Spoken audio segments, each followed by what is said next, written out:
Welcome to the Revenue Rewired podcast, hosted by StringCan Interactive's visionary CEO, Jay Feitlinger, and no-nonsense COO, Sarah Shepard. We're here to accelerate your revenue and give your marketing purpose. Welcome to another episode of the Revenue Rewired podcast with myself, Sarah Shepard, and Jay Feitlinger. Hi, Jay. Hello, good morning. Good morning. So today we are going to talk about branding and why you're probably getting it wrong. I know it's a little harsh, but we've had a lot of experience in this particular topic, and I think with Jaguar rebrand and all the other things that are happening, that was pretty timely topic. So, you know, I think this topic is really important for executives and CMOs and business owners because there's such a misconception on the word, similar to strategy. It has two sides to the coin. And we want to talk about that a little bit more than just the aesthetic side of things, the pretty things, because there's this dichotomy of like left brain, right brain, creatives and executioners. And I think that's where branding has a lot of opportunity. Um, and how it's really aligned with a lot more than just what people are seeing with their eyeballs. So, also, one cool thing for us is that as we were talking in prep for this episode, last night we had a really good conversation with a client about branding. And it was really interesting the perspectives that came out of that conversation. So, maybe we start a little bit with that conversation that you had last night, Jay. Okay. So we're working with a new client, and it was interesting. We created for them a pretty comprehensive marketing strategy. We did during the various different, initial kickoff meetings, dove into deeply about, their brand vision, mission, values, all the important things around their brand strategy. The desired outcome from the client was giving them really clear direction on what marketing strategies and tactics we recommend to help them reach their, aggressive goals for the next 12 months. And so we planned on the meeting yesterday, focusing heavily on going through all those details.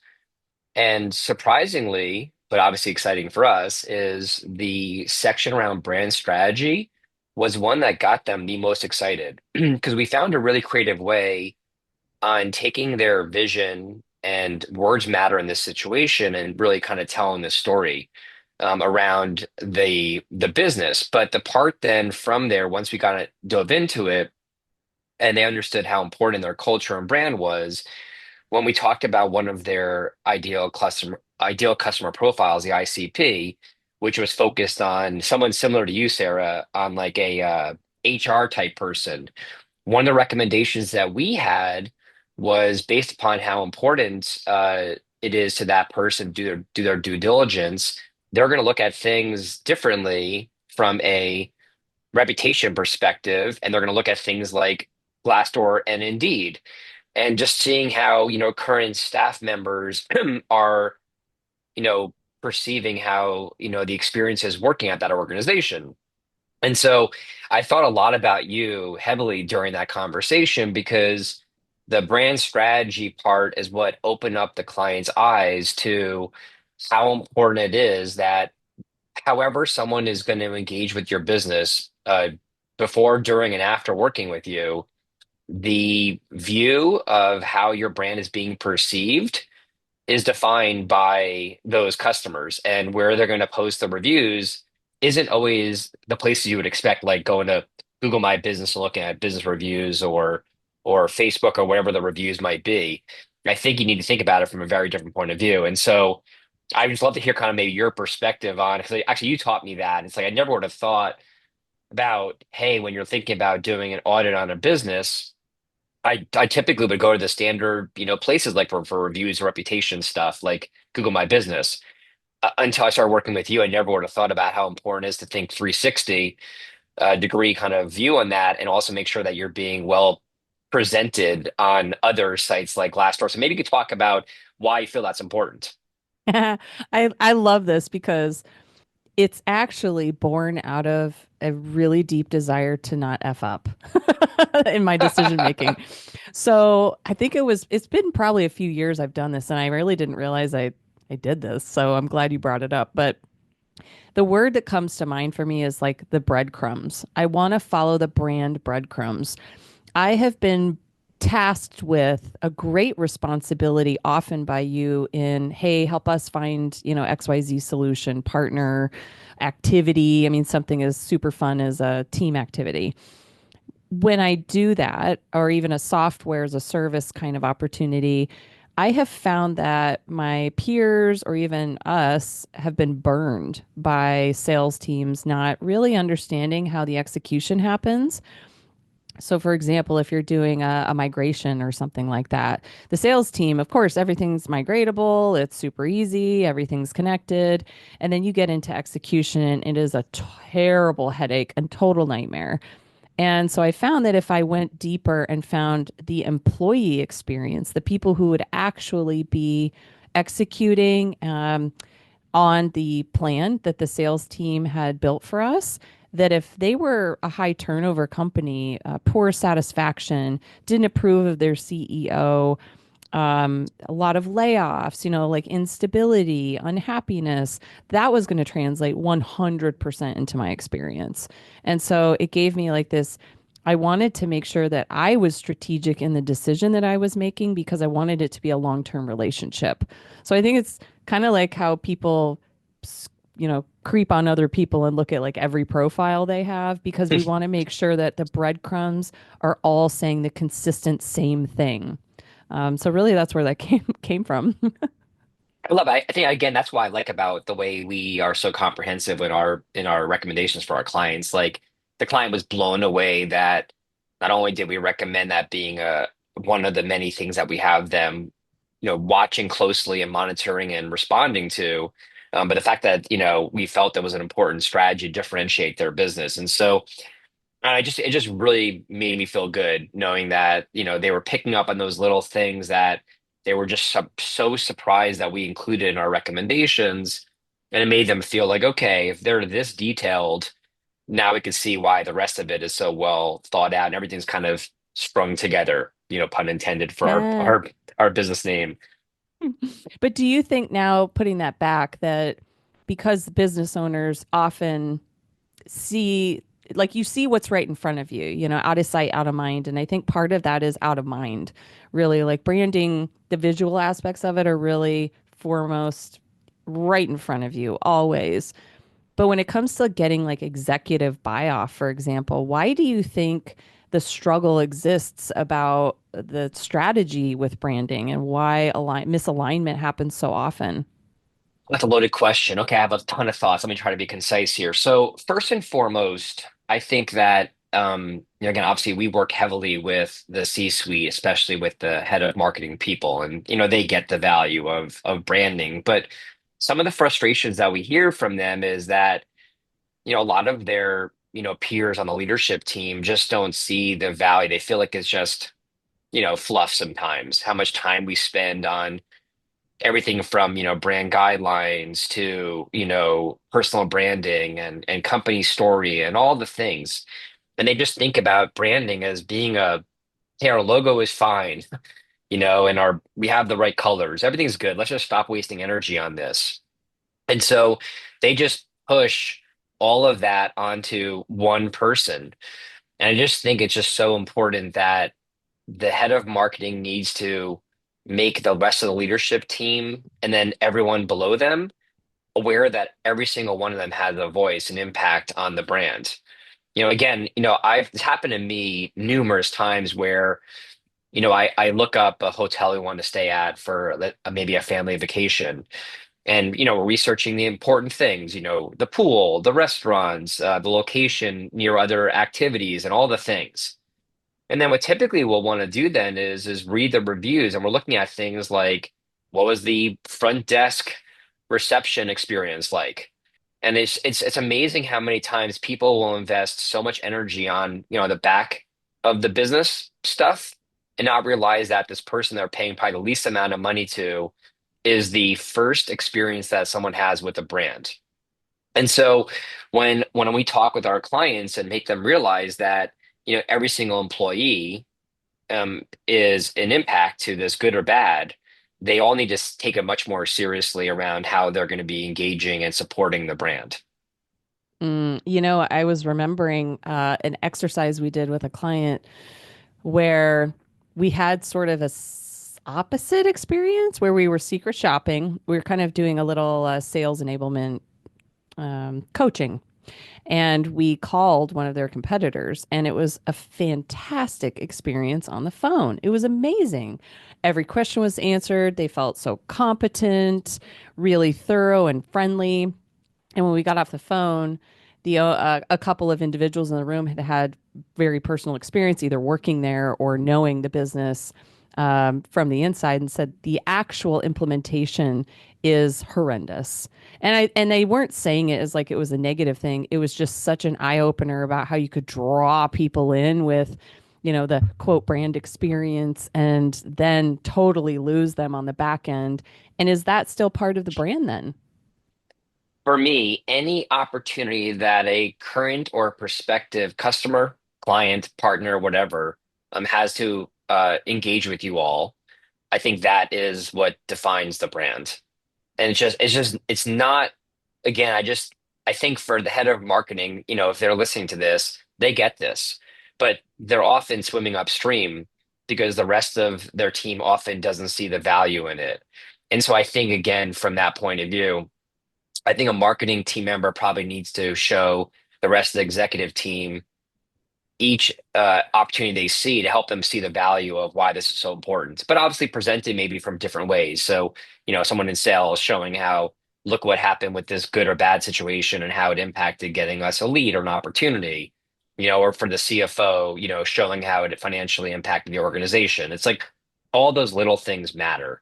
And so typically what I find that works really well is presenting maybe not from the viewpoint of your own business, but also maybe from your competitors, like you just talked about.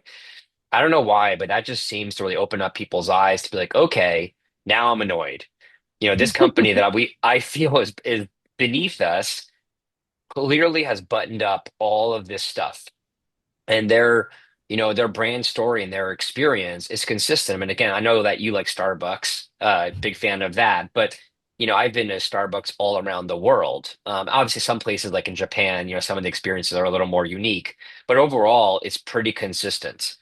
And so that is to me very impressive, where when you're traveling and you want to, a feeling of home a little bit, you go into some of these places, and if it feels like how what felt when you were there down the, street from your house, that is neat. And that to me is what I think a brand is all about, is that no matter where I experience your brand, either in person, real life, or online, which obviously is even more challenging, it needs to be consistent around what story you're telling. I would say you just said a key word, and I would flip it like the brand is the experience. When people say you said a word like the hotel chain that you were sort of, there's a hotel that now they have me. I've been there twice. It is a splurge and a half. It's the most ridiculous, expensive hotel you'll This ever Italy stay at. one? Yeah, I stayed there in Yep. Barcelona too. Oh, And you know Barcelona. Yep. what? Consistently now, they have they have me nailed. If I ever have, money to spend it at a hotel at this level, they have me.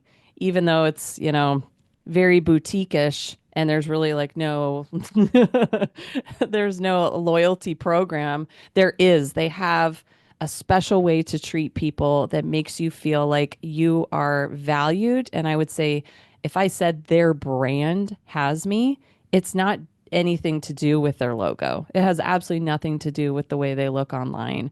It is the experience that I have of this particular brand. Yeah, I love that. And when you came back from that experience and told me that story, it got me obviously pretty excited. Well, one, I want to visit that place now.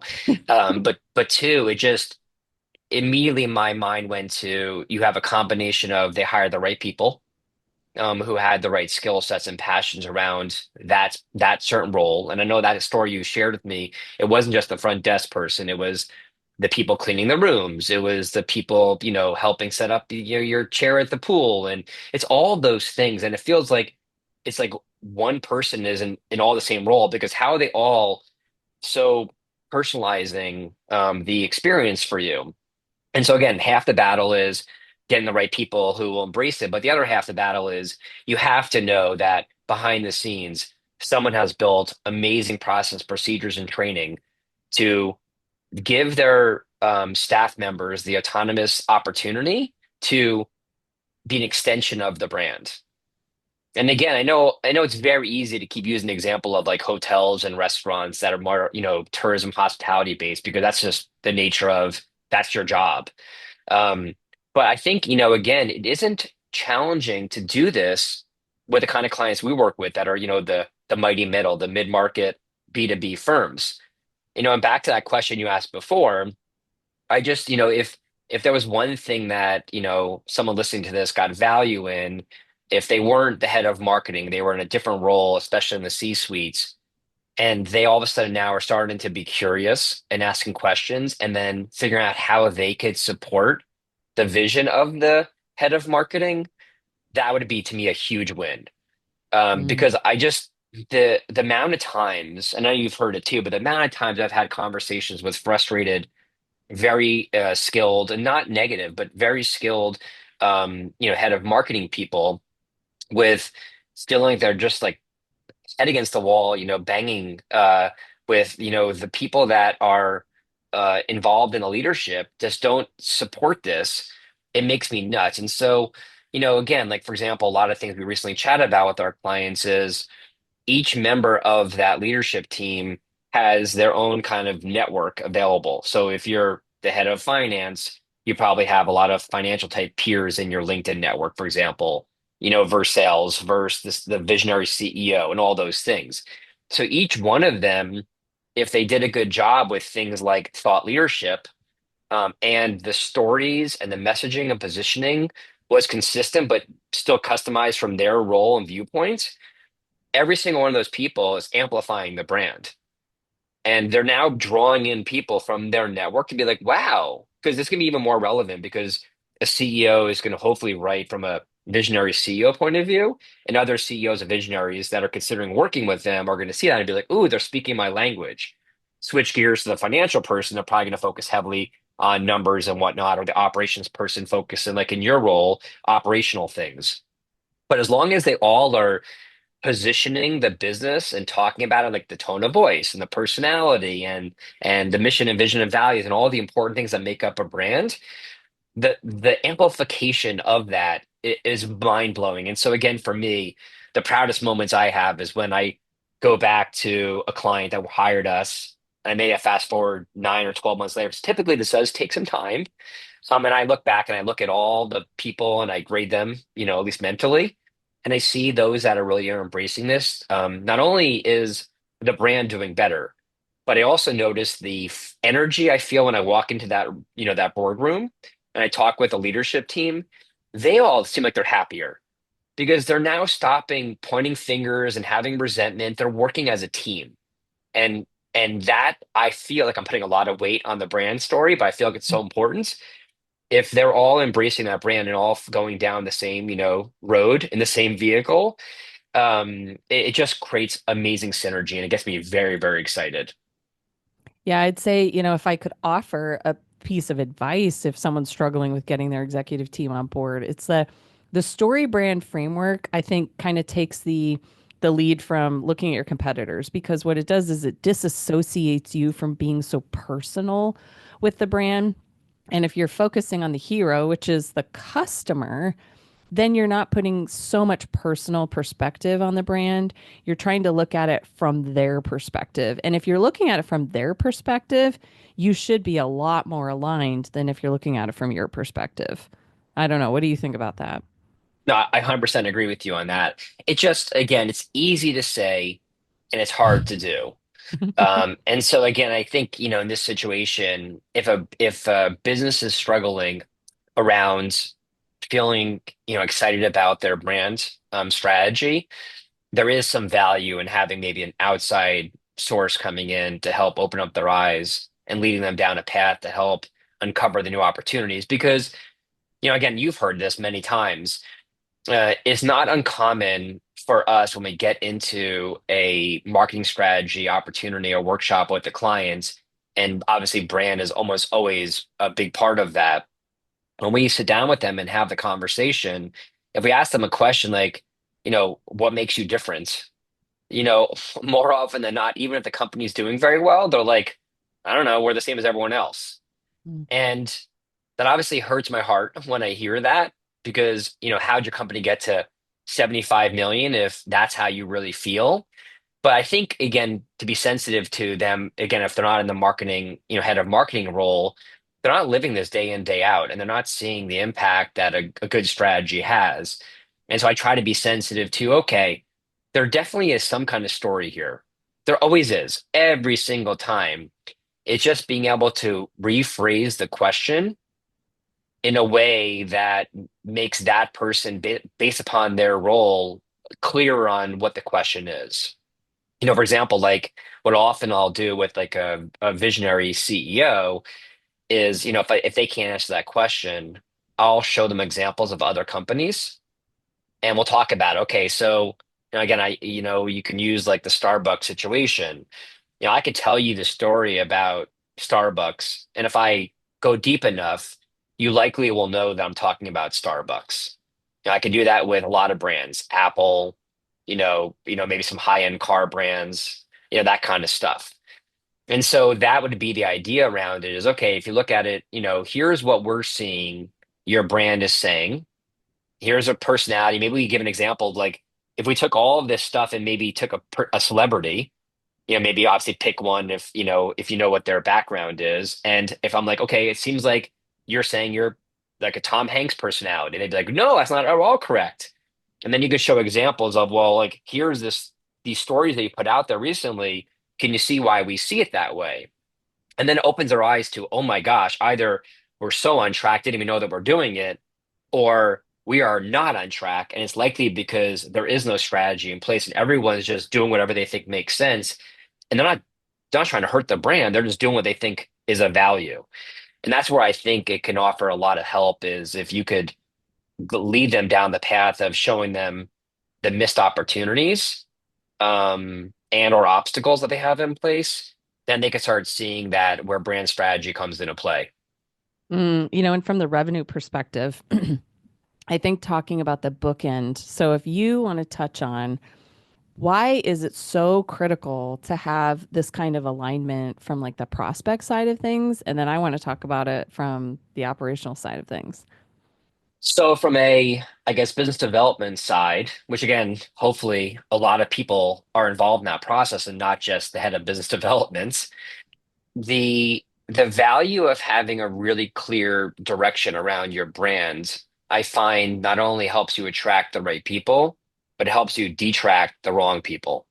And again, here, I know this is actually a really challenging topic. Obviously, we don't have a lot of time to go through much more detail around it, but high level, the thing that makes me nuts is a business could hire a marketing firm like us, and they focus heavily on vanity metrics like we chatted about in past episodes. And, the sales team doesn't care that we got, 1,200% more traffic to our website or we got 45% more leads.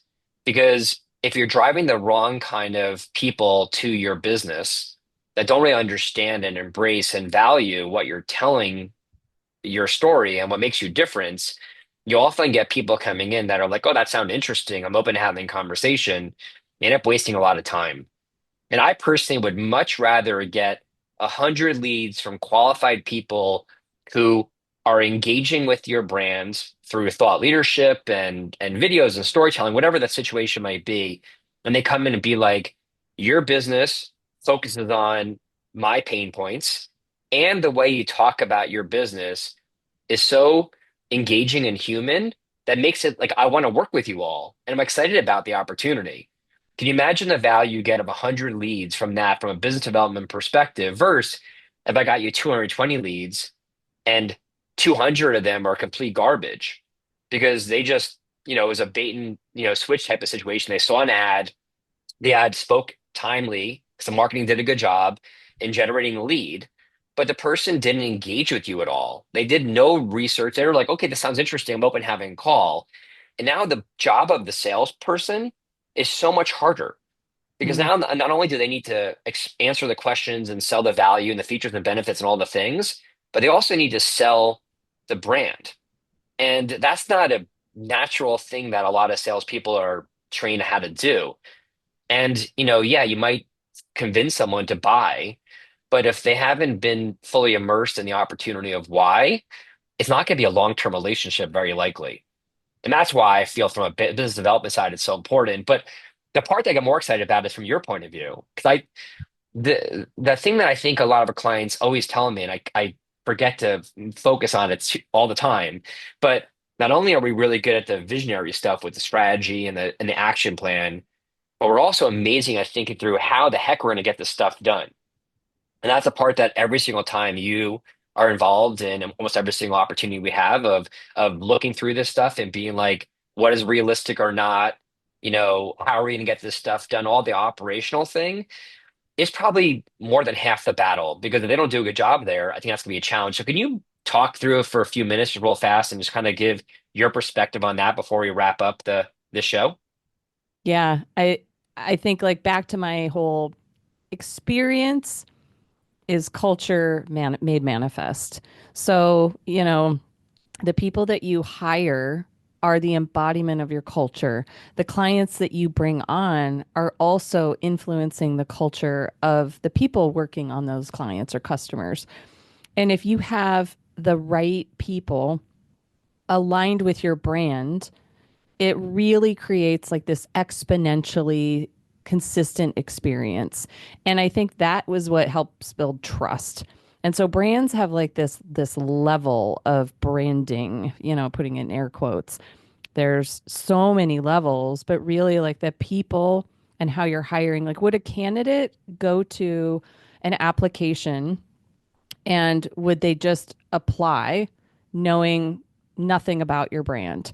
What kinds of candidates are you going to get if they aren't also educated, just like the prospect, on the brand? And I've encouraged candidates who have like sought my experience and advice on job opportunities, go and do the same thing I would do when I'm looking to hire someone for freelance support or software, anything like that. Look at the reviews of their Google or wherever they are. Do the opposite of what I would do. Looking at Glassdoor, of course, that's going to be natural for them. LinkedIn would be natural, but look at how their customers feel and how they're treating their customers from an inside perspective.